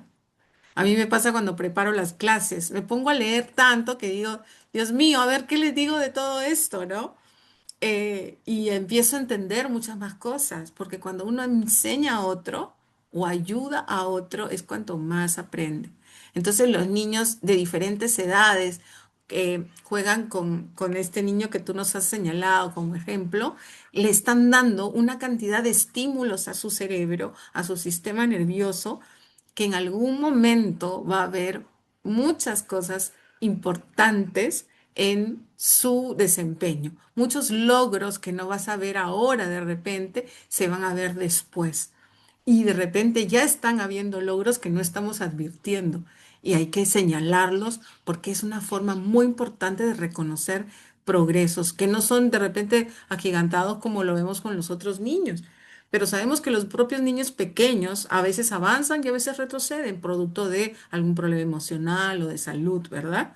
Entonces, qué importante es que tengamos esta posibilidad de generar estos ambientes en donde la colaboración entre los propios pares va a generar aprendizajes en ellos, en los que de pronto no tienen esa dificultad, pero en los demás también.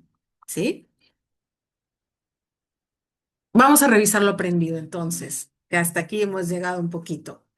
Elijamos una pregunta y plantea una respuesta, ¿sí? Elige una, la que quieran, a ver, en el chat de la reunión, a ver, de repente ponen uno y ponen su respuesta o alguien levanta la mano si quiere responder. Elijan la pregunta que quisieran responder. ¿Qué implica atender la diversidad en el aula? ¿Qué caracteriza una cultura escolar inclusiva? ¿Por qué la convivencia es clave para la inclusión? ¿Y qué rol cumple él o la docente en una escuela inclusiva? ¿Sí? Elijan una pregunta, la que quieran, y traten de responderla chiquito en el chat, o si alguien quiere hacerlo oralmente, también puede hacerlo. Así que levantan la mano y le damos la palabra. Elijan la pregunta que quieran. No tiene que ser todas, una. Basta con una. ¿Sí? A ver, les vamos a dar unos 5 minutitos para que puedan escribir. ¿Sí? Todos tienen que escribir algo, ¿sí? Porque todos hemos aprendido algo. Entonces, ujú. A ver, vamos a escribir, ¿sí?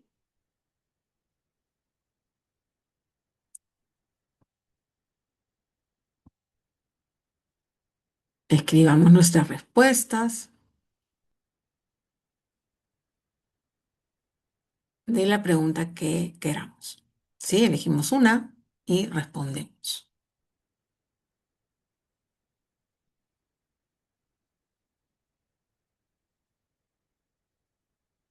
Pregunta 3, dice Maritza. Ajá, muy bien. ¿Quieres responderla, Maritza, oralmente o quieres hacerlo por escrito? Buenas tardes. Sí, oralmente nomás.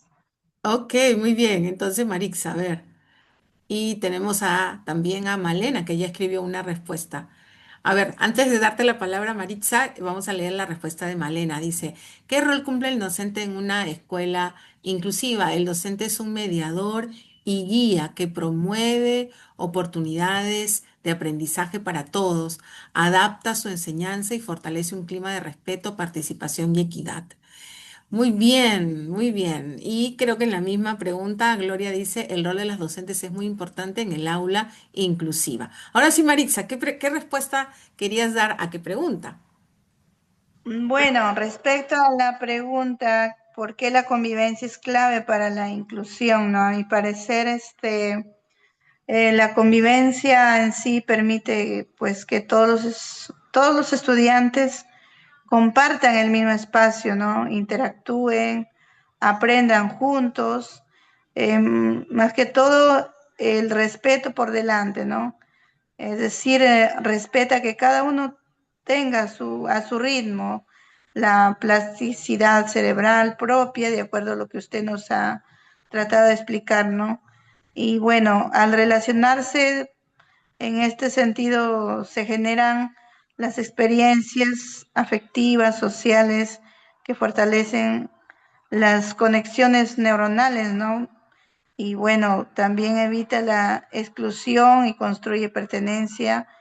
Bueno, en este aspecto, sin convivencia no hay verdadera inclusión, donde nos trató de explicar, pues se pierde el entorno estimulante, donde dice seguro que necesita nuestro cerebro para desarrollar plenamente, ¿no? En conjunto. Eso es lo que yo he tratado de resumir, ¿no? De acuerdo a esta pregunta. Gracias. Sí, muchas gracias, Marixa. Y en esa línea tuya también Victoria nos señala que la convivencia en el aula es fundamental porque es ahí donde nos vamos conociendo en gustos, preferencias, afianza en una manera la integración y el cómo ayudar a quien no puede realizar algo, se desarrolla ahí también la empatía y solidaridad. Thais también dice en la misma pregunta, porque por medio de una buena convivencia se promueven los valores, los mismos que hacen que los niños se sientan aceptados, respetados, sin importar lo diferente que sean. Flor se animó a responder la pregunta uno, Yo ¿qué también implica quiero atender la pregunta. diversidad? ¿Sí? ¿Sí alguien estaba hablando? ¿Quién? Sí, yo, la pregunta uno también, ¿A quién? ¿Cuál es tu nombre? Clara Sánchez. Clara, entonces te escuchamos a ti y luego leemos la respuesta de Flor. Cuéntanos, Clara. Sí, ¿qué implica atender la diversidad en el aula, no? Partiendo desde mi experiencia. Implica reconocer que cada estudiante aprende de manera diferente. Y no solamente enfocándonos de repente en aquellos estudiantes que tienen un diagnóstico, una condición, sino a todos en general, ¿no? Y de esa manera, pues como docentes, poder adaptar nuestras estrategias de enseñanza para que todos, absolutamente todos, tengan la oportunidad de aprender y participar. Eso es. Ujú. Muy Considero. bien, muy bien. Muchísimas gracias por tu participación tan clara. Y que creo que con lo que va a decir Flor, lo que ha dicho Flor también en su respuesta va a ayudar a señalar lo que tú mismo has expresado. Dice ella, implica adaptar las estrategias de enseñanza para que llegue a todos los estudiantes según sus necesidades educativas específicas, ¿no? Roxana dice, atender la diversidad en el aula implica usar las estrategias necesarias para que el estudiante alcance sus potencialidades y logre su autonomía. Nadie en relación al rol del docente señala que es muy importante, porque de ello dependerá si los estudiantes inclusivos avanzarán o serán olvidados con voluntad y profesionalismo, harán que su aula tenga una convivencia adecuada a los estudiantes.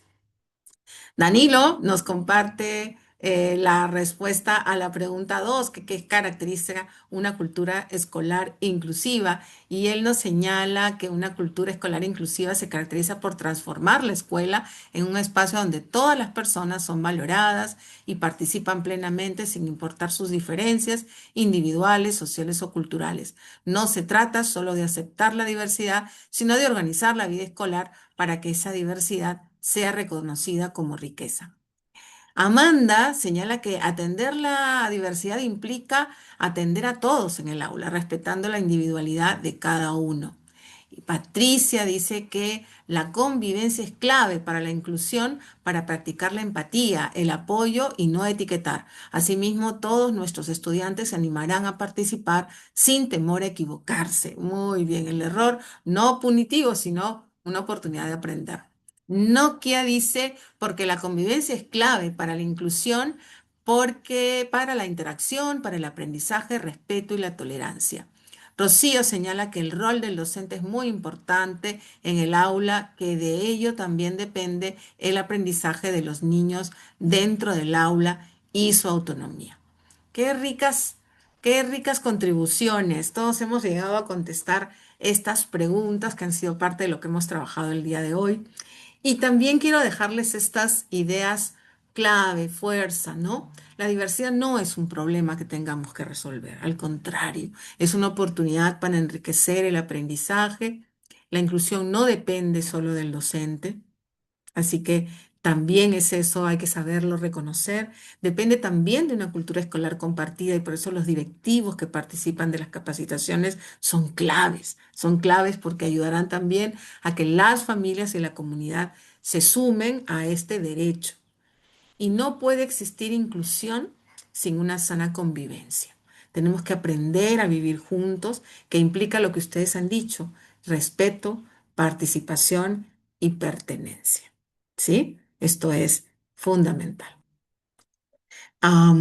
Les estoy sugiriendo unas lecturas básicas, ¿sí? Acá está el libro de Norberto Bollino del 2012. Es un libro que se llama Los problemas de aprendizaje no existen, propuestas alternativas desde el pensamiento de la complejidad. Em, Edgar Morin, perdón, que es uno de los más connotados exponentes del pensamiento complejo. Es parte de su fundamento teórico y es un buen libro. Ahí les pongo el enlace para que lo puedan acceder. También está el libro de Foster y López, Neurodesarrollo Humano, un proceso de cambio continuo de un sistema abierto y sensible al contexto. También un artículo de Frola Velázquez, Escuelas Incluyentes, competencias docentes para la atención a la diversidad en el marco de las reformas curriculares del año 2023. Está también la publicación de García y Martínez sobre desarrollo psicomotor y signos de alarma. Las profesoras de educación inicial y primaria de los primeros grados, este texto es muy, muy importante que lo revisen. También el texto de Medina, Caro, Muñoz y Leiva y Moreno y Vega, que trabajan sobre neurodesarrollo infantil, ¿no? Han escrito un texto muy interesante sobre las características normales y signos de alarma en el niño menor de 5 años. Recuerden que en Inicial hacemos mucha prevención y la observación que hagamos de estos detalles pueden marcar la diferencia entre alguien que tardíamente lo tomamos, aunque nunca es tarde, ¿no? Ni nunca hay un caso perdido, jamás. Nunca piensen que este niño no va a mejorar. No, siempre hay una oportunidad porque el cerebro es plástico. Así hemos nacido, nuestro cerebro está nacido para poder aprender. Moreno y Orasma, acá hay una publicación de signos de alerta de desviación del desarrollo psicomotor y su relación con la afectación en las escalas de neurodesarrollo infantil. Este texto de Mateus y Vallejo también es muy interesante, es sobre percepción de prácticas y cultura inclusiva en una comunidad escolar, bien interesante sobre todo lo que piensan los profesores. Y este texto de Chonkoff y Williams, Slopen, perdón, y Williams, que trabaja el tema del estrés tóxico y el impacto del racismo, en Fundaciones de Salud, es una revista anual de salud pública, una publicación bien interesante. Y finalmente tres más. Ya dirán ustedes, Janet, te pasaste demasiado, no vamos a poder leer. En algún momento lo harán, espero que sí sea. Este texto de Tully Bassett y McKay, que desarrolla las influencias ambientales en el ritmo del desarrollo cerebral, y el de Weisman sobre aprendizaje temprano y neurociencia, desarrollo temprano neurociencia, y de Meriem Jung, el desarrollo y Richardson, el desarrollo infantil temprano de la medición a la acción, que es un texto que se le publicado en el 2007, pero es válido, ahora fue publicado por el Banco Mundial. ¿Sí? Bueno, el tiempo siempre es tirano, siempre se nos va. Nos quedan como 10 minutitos y quizás Sí, si alguien quiere hacer algún comentario o pregunta. Sí. sí, Janet, yo más haré comentario, tareas para nuestras compañeras y quisiera Mm, señalar, como lo hemos venido haciendo en todas las en jornadas del Instituto José María Arguedas, de hacer algo como compromiso de los docentes, ¿no? Por ejemplo, leer.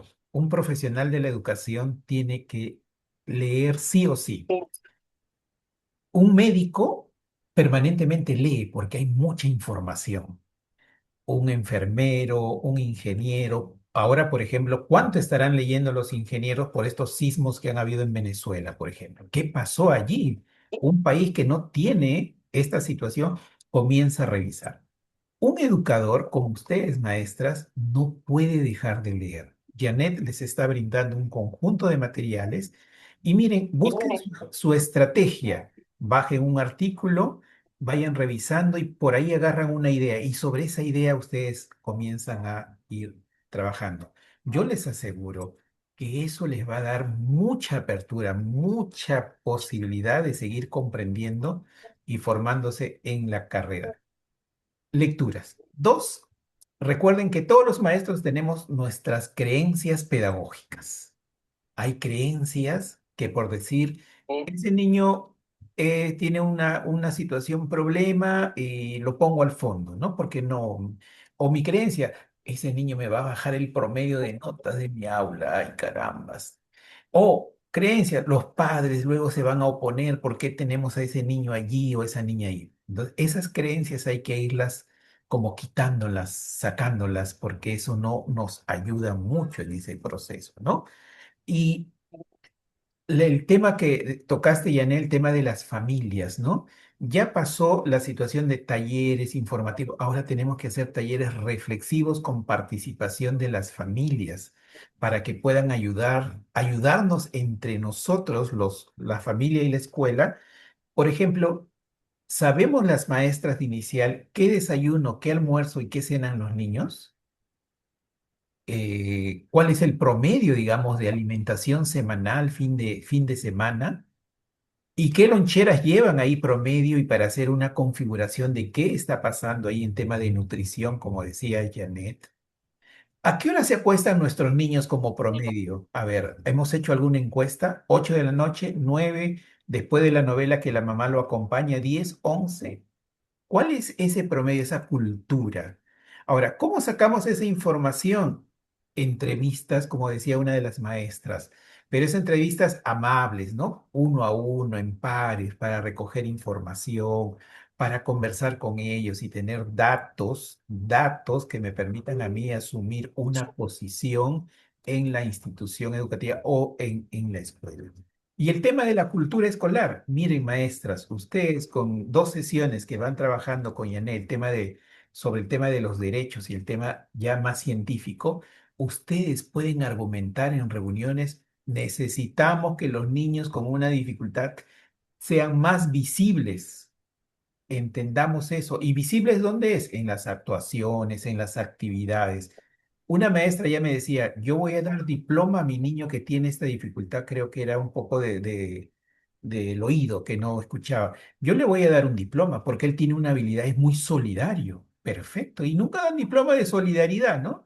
Pero también mi otro niño, pero también, y está identificando características de sus niños para darles un diploma a fin de año.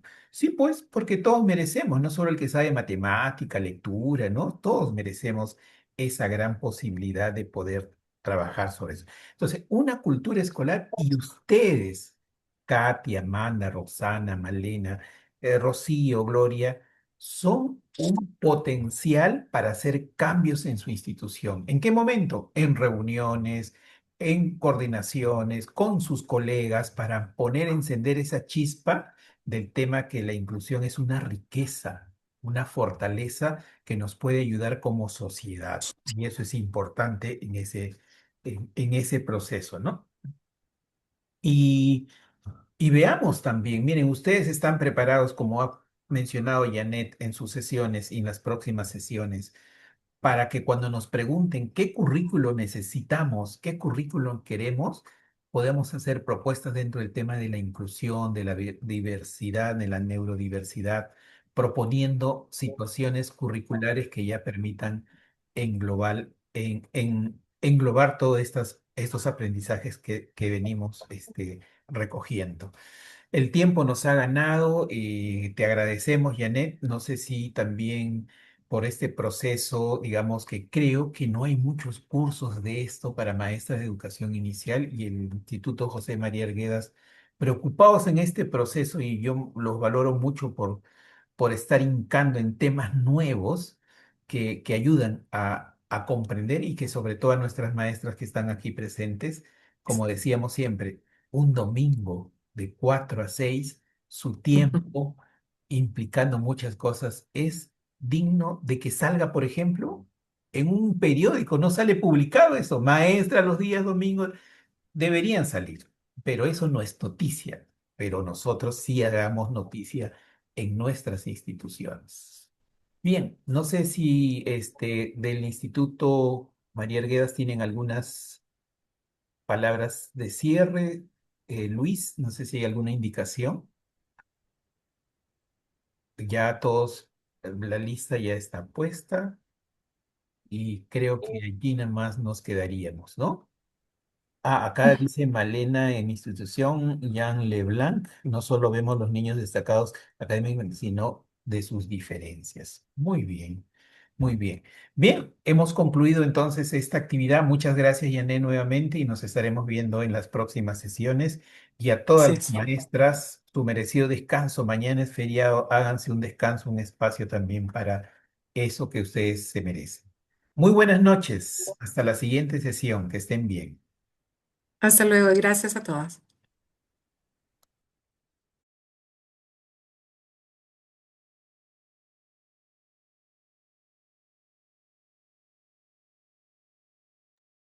Buenas noches.